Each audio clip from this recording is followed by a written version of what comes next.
Realisation হয়েছে কিনা যে আপনার ভাই মোবাইলগুলো বন্ধ করে এটা তো আপনার রিয়েলাইজেশন হয়েছে কিনা আপনি অপরাধ করছেন? আমরা তো ছিলাম বলতে স্যার আমরা তো আপনারা অপরাধ করছেন যে ছাত্রলীগ নির্যাতন নিপীড়ন করছে আপনারা এগুলার ইন্ধন দিচ্ছেন এগুলো নিয়ে স্যার আপনার অনুতপ্ত কিনা স্যার?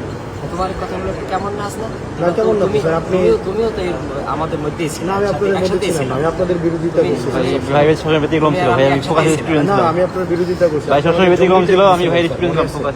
আপনি আমার জঙ্গি ট্যাগ দিয়েছিলেন ওই ইয়াতে রেজিস্টার বিল্ডিং এ আপনি বলছিলেন আমি জঙ্গি তুমি জঙ্গি আপনি আমি এটা বলছিলেন স্যার এবং লাঞ্চের পরে আসুন আন্দোলনে।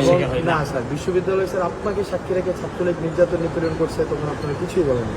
এবং স্যার রিয়েলাইজেশন হলে তো ফাইন আমাদের আপনারা আমাদের সমাজের বিবেক রিয়েলাইজেশন এটা হয় কিনা যে স্যার এটা অত্যাচার যে কোনো অন্যায় হইলে সেটার আপনাদের এই রিয়েলাইজেশন হয় কিনা স্যার? আমাদের বলা তো ওইটা তো বলা প্রত্যেকটা মানুষের মানে আপনাদের বলতে আমি ব্যক্তিগতভাবে মনে করি যে কোনো অন্যায় হইলে সেটা স্যার আপনার সময় অন্যায় হয় না বিশ্ববিদ্যালয় স্যার গেস্টরুম গণরুম অন্যায় হয় না না গেস্টরুম গণরুমটা ধারাবাহিকভাবে প্রক্রিয়া চলে আসে। এটা আপনার সময় ছিল না না আমার সময় ছিল কিন্তু আমার কিন্তু উদ্যোগগুলো আমারই নেওয়া ছিল। তো জানেন স্যার এগুলা নিরসনের না না হাসনাত এটাও তুমি স্বীকার জাতি করবা হিসাবে নিয়ে আপনাদের লেখা পড়ার তারপর হচ্ছে ক্লাসের মধ্যে এই জিনিসগুলো আসা উচিত না না রিফ্লেকশন হওয়া এটাও তুমি উচিত স্বীকার করবা যে পদক্ষেপগুলো সেগুলো কিন্তু আমিই নিয়েছিলাম, এটাও স্বীকার ওই করবা। অর্থে না স্যার আপনারা সবসময় ডিনাই করছেন কোন অর্থে সেটা ভিন্ন কিন্তু শুরুটা কিন্তু আমিই করেছিলাম নির্যাতন নিপীড়ন এবং তোমরা হয়তো সহযোগিতা করছিলাম।